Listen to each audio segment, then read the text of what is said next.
Maligayang pagbabalik mga kasolid, kapapasok lang na balita.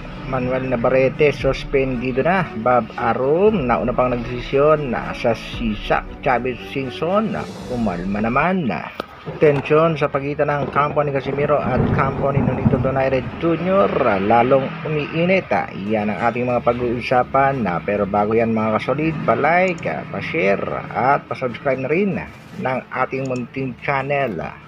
Para sa ating unang balita mga kasolid, kampo ng angas ng Pinas na si General Casimiro at kampo ng The Filipino Plaza, Nonito Donaire Jr. nagkakainitan na. Matapos nga ang naging pahayag ni Madam Rachel Donaire na ang Casimiro ay undisciplined and unprofessional boxers at hindi nga daw niya gustong makipag-usap sa idiots.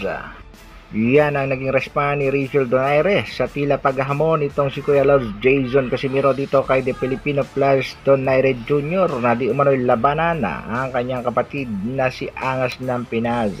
May matinding respect naman itong si Kuya Loves Jason Casimiro at sinabing sikat nga daw si Donaire pero laos na. Nagbibigay pa ng napakataas na presyo. Sa katunayan nga daw mga kasolid ay inopera na ito ng Treasure Boxing Promotion na si Mr. Ito Masayuki. At dahil nga daw sa sobrang laki ng hinihingi ng kampo nitong si Nonito Donaire Jr. hindi na ikasa ang bakbakang Casimiro at Donaire. Kaya naman mga kasolid, dagdag restback ni Kuya Lord Jason Casimiro, presyong napakalaki at presyong tila ayaw talagang lumaban dito kay Cuadro Alas General Casimiro.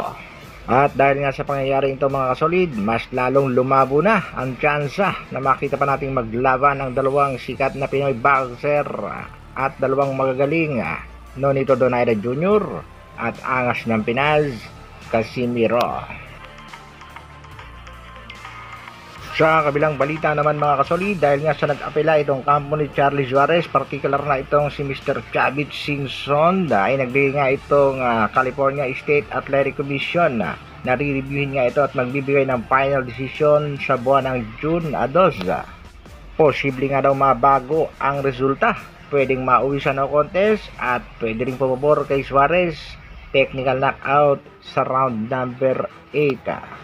The WBO and California Commission review the video, so it is possible. At bagamat hindi pa umabot ang June 2 na ibinigay ng California State Athletic Commission, ay kaagad nang nagbigay ng desisyon itong top rank promotion na si Mr. Bob Arum.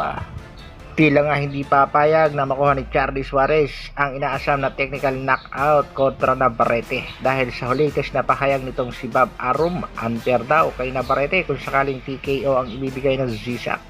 Pabor na dapat ito sa no contest at bibigyan niya ng rematch itong si Suarez at Navarrete. Pero umalma dyan ang mga boxing fans, maging ang mga boxing legends, commentator, boxing analyst at sinasabi talagang dapat ibigay kay Suarez ang panalo via technical knockout. Ayon nga kay Chavez Singson, namapya na naman tayo sa Amerika. Yung laban, alam natin na namapya na naman tayo sa Amerika. Pero sa pinakahuling balita mga kasolid, kahit ibigay na no contest, ay tila tatakas itong si Navarrete at tuluyan ang aakyat sa susunod na division. At sa kasalukuyan nga mga kasolid ay suspendido pa rin itong si Emmanuel Navarrete ng California State Athletic Commission. Ang kanyang suspension ay aabot hanggang July 9 na taong kasalukuyan.